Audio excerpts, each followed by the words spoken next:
तो मैं बड़ा कहा करता था कि फलाना शहर, धमकाना शहर, कभी कुछ कहता था, कभी कुछ। फिर मैंने सोचा कि ये मैं ऐसी तुक्केबाजी लगा रहता हूँ, तो क्यों मैं कहता हूँ कोई शहर ये वाला अच्छा है, ये वाला बुरा है। फिर मैंने अपना पैमाना बनाया कि शहर की जजमेंट अगर करनी है तो उसको देखें कि सबसे पहले तो उसमें ग्रीनरी कितनी है, सब्जा कितना है, दरख्त कितने हैं। दूसरा उसको देखें कि हिल फीचर, उसमें पहाड़ी सिलसिला है या नहीं, क्योंकि वो खूबसूरत लगते हैं।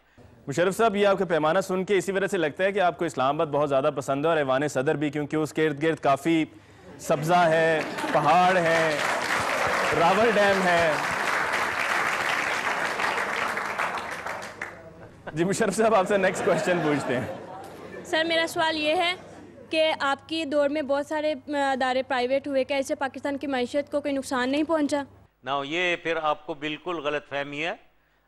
प्राइवेटाइज देखें, हुकूमत को बिजनेस नहीं करना चाहिए। प्राइवेटाइज जब करते हैं आप चीज़ें तो उसकी परफॉर्मेंस बहुत इम्प्रूव हो जाती है। हुकूमती इदारे ठीक तरीके से चीज़ों को नहीं चलाते हैं।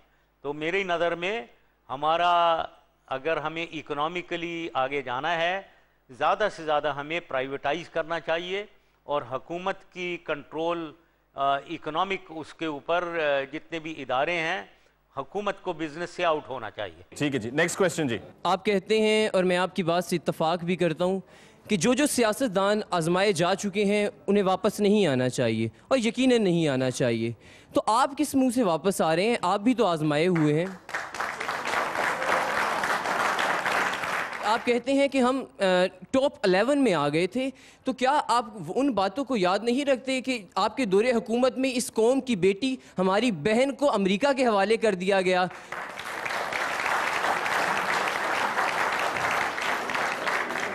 और मुशर्रफ साहब, आप मुझे ये बताइए कि आप वो बातें भूल गए कि किस तरह से लाल मस्जिद में हमारे मासूम बहनों को शहीद किया गया? लाल मस्जिद में बहनों को शहीद किया गया, ये आपको सारा झूठ पता है, ठीक है? ये मैं आप पूरे सबसे कहना चाह रहा हूँ, ये झूठ आप लोगों को पता है, और ये आपको सच्चाई नहीं पता है। वहाँ एक खातून शहीद हुई हैं या मरी हैं, वो मौलाना साहब की वालदा थी जो बाहर आने से रिफ्यूज किया। अदरवाइज एक भी औरत, रिपीट, एक भी औरत उधर नहीं मारी गई है। दूसरा, मैं चाहता हूं कि कोई, किसी के पेरेंट्स, वालदैन या भाई बहन कोई आया है जिसने कहा हो कि हमारी बच्ची वहां मारी गई है? कोई एक मुझे बता दे। तो ये सफेद झूठ है। दूसरी बात, वो जो आप कह रहे हैं पाकिस्तान की बच्ची को दिया गया है, मैं आपको बताना चाहता हूं कि मेरा उससे, मैंने एक भी पाकिस्तानी रिपीट अमेरिका को कभी नहीं दिया है। और वो जो जिसकी आप बात कर रहे हैं, मुझे उसकी खबर भी नहीं है कि कहां से गई है। मैंने अखबार से और मैगजीन में पढ़ा कि वो कहीं अमेरिका चली गई, ले गए हैं। जहां से भी वो, कोई कह रहा है अफगानिस्तान से गई है, कोई कह रहा है पाकिस्तान से पकड़ के अफगानिस्तान ले गए थे। मैं ये भी बताना चाहता हूं, उनकी वालदा ने मुझे खत लिखा है, उसकी वालदा ने मुझे खत लिखा है, और वहां मेरे से वो मुझे, काश के मुझे पता होता, मैं उसकी कॉपी लाता। और आप अगर उनसे पूछें, उनकी वालदा से, अगर वो सच बोलें अभी इस वक्त, वो बताएंगे आपको कि मेरा उसमें कोई ताल्लुक नहीं है। और अगर वो मुझे पता होता, मैं कभी भी ना देता उसे। आपको ये समझनी चाहिए, मैं टेस्टेड, ट्राइड एंड सक्सीडेड हूं। मैंने पाकिस्तान को 8 साल तरक्की दी है, पाकिस्तान की अवाम को खुशहाली दी है। बाकी लोग टेस्टेड, ट्राइड, फेल्ड हैं। इन दोनों में आपको समझ आ रही है फर्क? तो इसलिए मुझे दोबारा मौका मिलना चाहिए, क्योंकि मैंने कामयाबी से पाकिस्तान को आगे लेकर गया हूं मैं, दूसरे फेल होते रहे, ये बात है। ठीक है मुशर्रफ साहब, आपके दौर में जो मिसिंग पर्सन्स हैं उन लोगों की तादाद 242 थी। कहाँ गए ये सब लोग, जिनमें से अभी आपने कहा कि अमेरिका के हवाले किसी को नहीं किया गया, तो इनमें से कुछ लोग तो अमेरिका के हवाले भी हुए? नहीं, अब अमेरिका के हवाले कोई, पाकिस्तान से हमारी बिल्कुल क्लियर पॉलिसी थी कि अमेरिका के हवाले एक भी पाकिस्तानी नहीं किया जाएगा। जो भी बैरून मुल्क फॉरेनर पकड़े जाएंगे, उनको सबसे पहले उनके मुल्क से हम पूछेंगे कि ये ले लें आप इन्हें, और अगर नहीं तो जहां मर्जी जाएं, हमें पाकिस्तान में वो नहीं चाहिए। ठीक है जी, नेक्स्ट क्वेश्चन। आप ये कह रहे हैं कि एनआरओ मेरी सिर्फ गलती थी। अगर आपकी कामयाबियों पर रोशनी डाली जाए तो आप कामयाबियां किस चीज को कहते हैं? आपने 8 साल तक पाकिस्तानी अवाम का खून चूसा है। आप ये बताएं कि आप किस चीज को कामयाबियां कहते हैं अपनी? जवाब अब सुन लीजिए। अपनी कामयाबियों पर जरा एक मरतबा थोड़ी सी जो ना रोशनी डाल दें। भाई मैंने इतनी डिटेल में बता दिया है, 3 दफा बता दिया है, दोबारा मैं दोहराना नहीं चाहता हूं भाई। कामयाबी अवाम की खुशहाली, मुल्क की तरक्की, ये कामयाबी है। अगर अवाम में खुशहाली नहीं है, मुल्क में तरक्की नहीं है। अगर गैस नहीं है, बिजली नहीं है, लोग गरीब हो रहे हैं, नौकरियां नहीं मिल रही हैं, तालीम अच्छी नहीं चल रही है, ये हमारी कमजोरी है। इसको समझें, आप सही समझें। अगर आपने ऐसे लोगों को वोट डालना है जो इस बात को नहीं समझ सकते हैं और वो नहीं कर सकते हैं, वो गलत पार्टी है और गलत लीडर है। ठीक है जी, नेक्स्ट क्वेश्चन जी। मैं ये पूछना चाहता हूँ कि 5% कोटा जो मिनॉरिटी को दिया जाता था वो काफ़ी अरसा से बंद रहा, फिर अभी हुकूमत ने कुछ जॉब्स का कोटा तो दे दिया है, क्योंकि मिनॉरिटी जो हैंड टू माउथ लोग हैं ये ज़्यादा महंगी स्टडी नहीं कर पा रहे। क्या 5% कोटा आपकी पार्टी ये सोच रखती है कि हम इनको 5% कोटा जो वो स्टूडेंट्स का देंगे?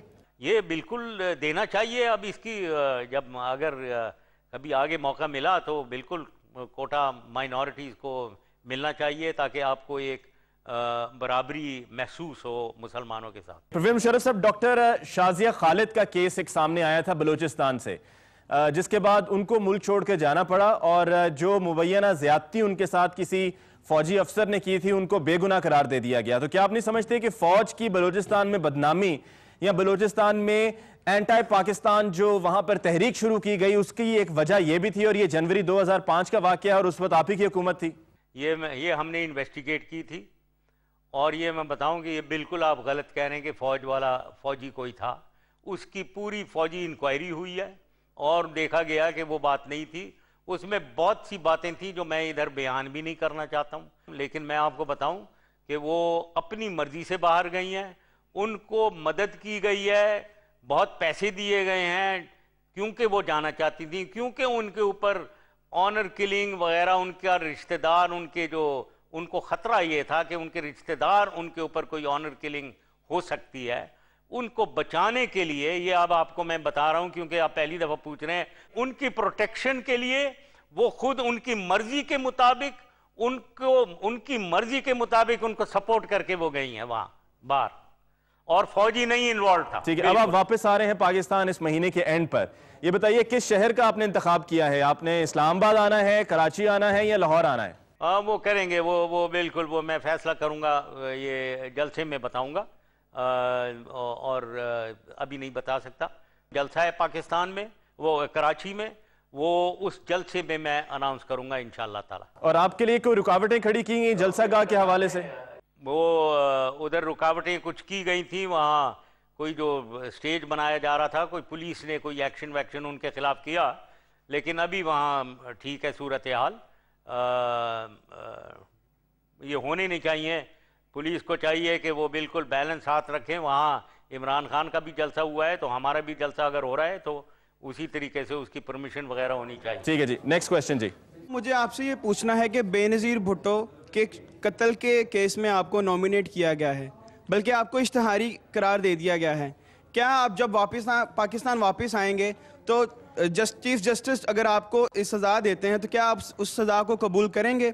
और अगर वो आपको सज़ा कबूल करते हैं, अगर आप सज़ा कबूल नहीं करते तो दोबारा क्या चेयरमैन के ओहदे से आप इस्तीफ़ा देंगे अपनी पार्टी से और फिर एक दफ़ा भाग जाएंगे? देखिए, वो जो कुछ भी मेरे खिलाफ वो कोर्ट में हुआ है, पहली चीज़ तो ये है मैं बिल्कुल उसमें उनकी असैसिनेशन में मेरा कोई ताल्लुक़ नहीं है। अब मैं जब आऊँगा तो इंशाअल्लाह ताला बिल्कुल कोर्ट में पेश होंगे।